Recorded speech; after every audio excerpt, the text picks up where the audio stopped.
Objective Assessment of Listening Effort, Coregistration of Pupillometry and EEG. Scholes. Kelly Miles, Catherine McMahon, Isabelle Boisvert, Ronny Ibrahim, Peter de Lissa, Petra Graham, Björn Lyxell. First published July 28, 2017. Research article. DOI.org web link. Article information. Open Access Creative Commons Attribution, Non-Commercial 3.0 License. Abstract. Listening to speech in noise is effortful, particularly for people with hearing impairment. While it is known that effort is related to a complex interplay between bottom-up and top-down processes, the cognitive and neurophysiological mechanisms contributing to effortful listening remain unknown. Therefore, a reliable physiological measure to assess effort remains elusive. This study aimed to determine whether pupil dilation and alpha power change, two physiological measures suggested to index listening effort, assess similar processes. Listening effort was manipulated by parametrically varying spectral resolution, 16 and 6-channel noise vocoding, and speech reception thresholds, SRT, 50% and 80%, while 19 young, normal hearing adults performed a speech recognition task in noise.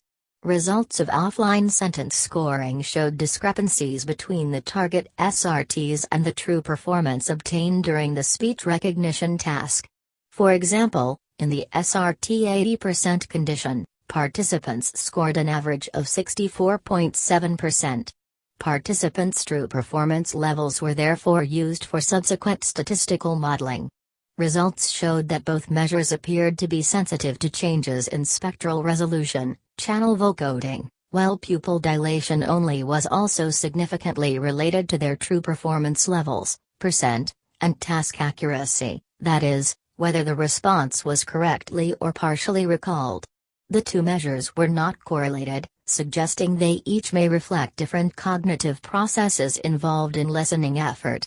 This combination of findings contributes to a growing body of research aiming to develop an objective measure of listening effort.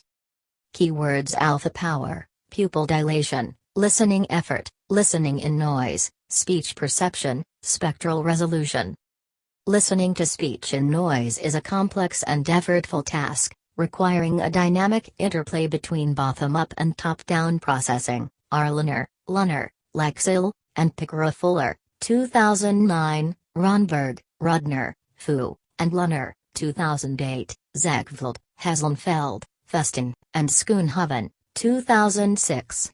Importantly, the effort required to listen to speech in noise is a commonly reported complaint in people with hearing impairment. Arliner et al., 2009, Hawkins and Diacalo, 1984, Wouters and Berga, 2001, that is not currently captured in standard clinical speech tests. Many factors may contribute to increased effort associated with listening to speech in noise, including age. Gosselin and Gainey, 2011, La Ursby, Halgren, Lyxell, and Arliner, 2005, Tun, McCoy, and Wingfield, 2009, and cognitive influences such as working memory capacity and attention. Arliner et al., 2009, Petra, 2006, Rudner, Lunner, Behrens, Thorin, and Ronberg, 2012. The term listening effort has been defined as the mental exertion required to attend to, and understand, an auditory message, P2, and has been studied from multiple perspectives. See McGarrigle et al., 2014, for a review.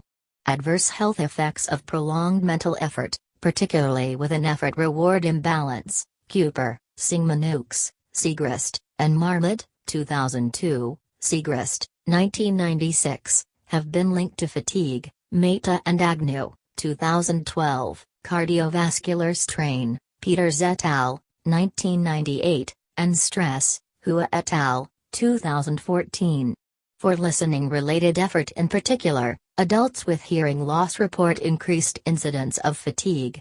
Hua, Anderson Carlson, Wyden, Mahler, and Lyxell, 2015, Kramer, Kapton, and Houtgast, 2006, Petra, 2003, are absent from work more frequently. Kramer et al., 2006, take longer to recover after work. Nachtigall et al., 2009, and may withdraw from society. Weinstein and Vintry, 1982.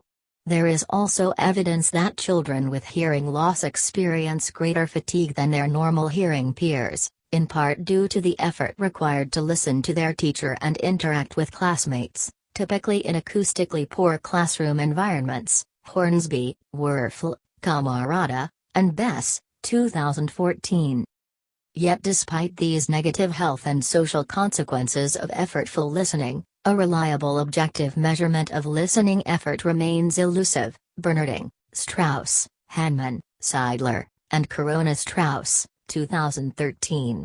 Current speech perception assessments only provide a crude estimation of the limitations of hearing impairment and do not typically consider the cognitive influences related to effort. Schneider, Pickerofuller, and Daneman, 2010, Wingfield, Tunn, and McCoy, 2005, and the combination of, or interactions between, age and cognitive factors, Pickerofuller and Singh, 2006.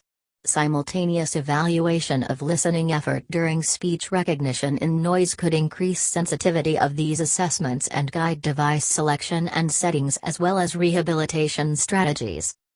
A wide range of methods and tools have been used to explore listening effort that may better reflect the cognitive challenges which individuals with hearing loss face in real-world environments.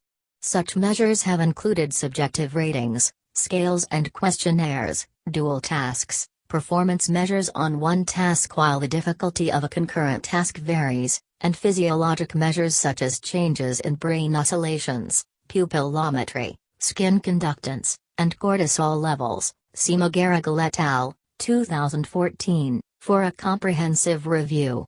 At present, pupil dilation and electroencephalogram, EEG, are the most cited physiological measures that have the clinical potential to assess listening effort due to their non-invasiveness, increasing portability and user-friendliness. Badcock et al., 2013, Meal and Federici, 2012, and ability to be used during standard clinical speech perception assessments. Changes in the pupillary response, which is under the physiological control of the locus coeruleus norepinephrine system, Gills and Rott, Nieuwenhuis, Jepma, and Cohen, 2010, have been argued to reflect increased processing load. Beatty and Wagoner, 1978, Granholm, Asarno, Sarkin, and Dykes, 1996.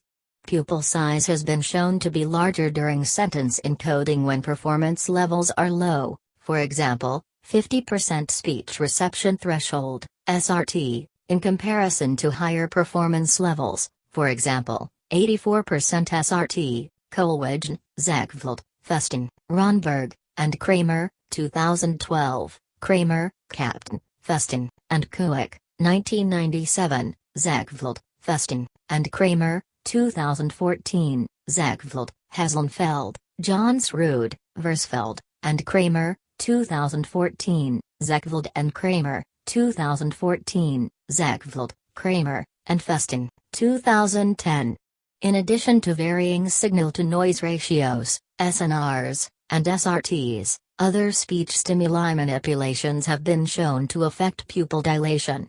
For example, pupil size is larger when listening to speech in single talker maskers than in fluctuating noise. Kohlwegen et al., 2014, Kohlwegen, Zegveld, Festing, Ronberg, et al., 2012, or stationary noise, Kohlwegen, Zegveld, Festing, and Kramer, 2012, or when the masking speech is the same gender as the speech signal, Zegveld, Rudner, Kramer, Lisinga, and Ronberg, 2014.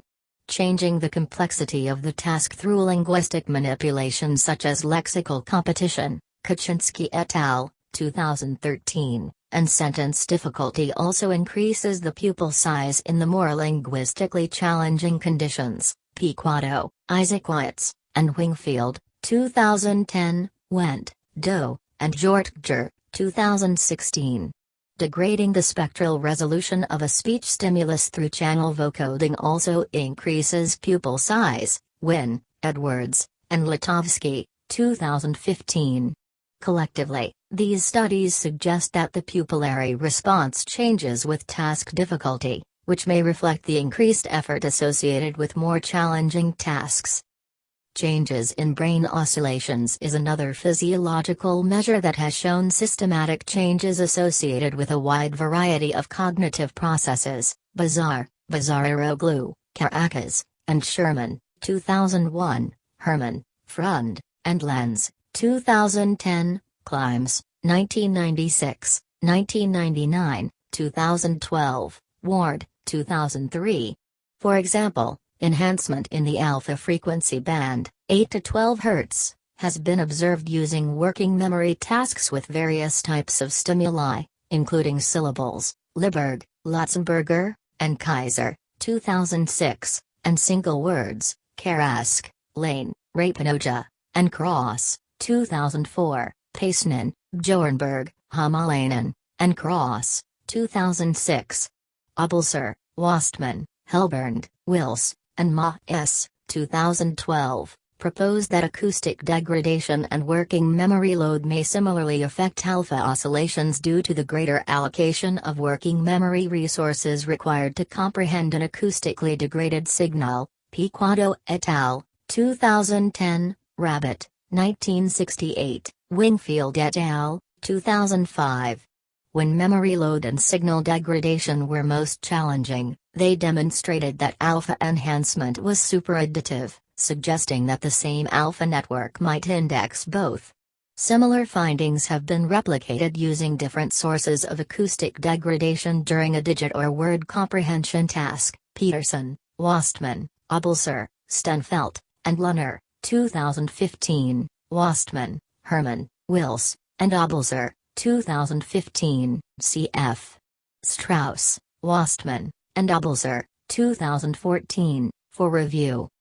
In our previous study, McMahon et al., 2016, we examined the changes in alpha power and pupil dilation during a speech recognition in noise task using noise vocoded sentences, 16 and 6 channels, and a 4-talker babble noise varying from -7 dB to +7 dB SNR. This demonstrated that the change in alpha power significantly declined with increasing SNRs for 16-channel vocoded sentences but remained relatively unchanged for 6-channel sentences. Pupil dilation showed a similar negative linear correlation for 16-channel vocoded sentences, which also was not observed for 6-channel vocoded sentences, instead showing a strong cubic relationship with SNR. Finally, changes in pupil dilation and alpha power were not correlated. However, differences in performance may explain the lack of correlation, as fixed SNRs were used across all participants. As such, for the present study, performance levels were fixed using individually obtained 50% and 80% SRTs for both 16-channel and 6-channel vocoded sentences. The signal-to-noise ratio was modulated to achieve these performance levels, and were therefore different across the participants.